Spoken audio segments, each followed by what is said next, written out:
খুবই ভালো, খুবই পজিটিভ বিষয় ভাবে দেখছি এবং বিভিন্ন রাজ্যে এইভাবে মানে আমি সাউথ ইন্ডিয়াতে যেভাবে তাদের রিজিওনাল ছবিকে সাপোর্ট করা হয় ওভার এনি আদার সিনেমা, সেভাবে আমি চাই একজন বাঙালি হয়ে যে বাংলা ছবিকেও সেভাবে সাপোর্ট করা হোক এবং প্রাইম টাইমে ডেফিনেটলি বাংলা ছবি চালানো উচিত।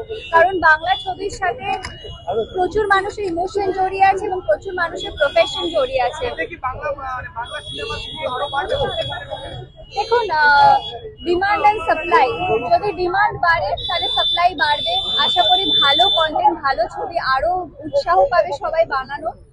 তাতে ডেফিনেটলি আমার তো মনে হয় খুব ভালো কথা। সম্প্রতি বেঙ্গল ফাইলস নিয়ে চরম বিতর্কের জায়গা রয়েছে, এই বিষয়টাই বা আপনি কিভাবে দেখছেন?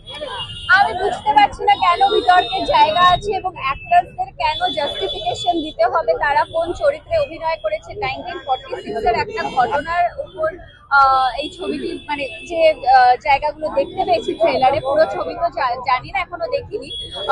তো আমার মনে হয় যে অ্যাক্টরসদের কেন জাস্টিফিকেশন দিতে হবে, তারা অভিনয় করেছে, পার্ট পেয়েছে, করেছে, হয়ে গেছে, মানে সেটার সাথে তো তার রিয়েল লাইফের কোনো যোগসূত্র নেই, হতেই পারে না।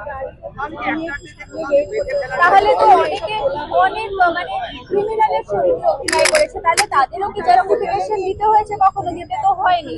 তাহলে এক্ষেত্রে কেন দিতে হবে? আমি কারোর সাথে কোনো প্রফেশনের সাথে কোনো কিছু তুলনা না করে একটা উদাহরণ হিসেবে এটা বললাম। Thank you.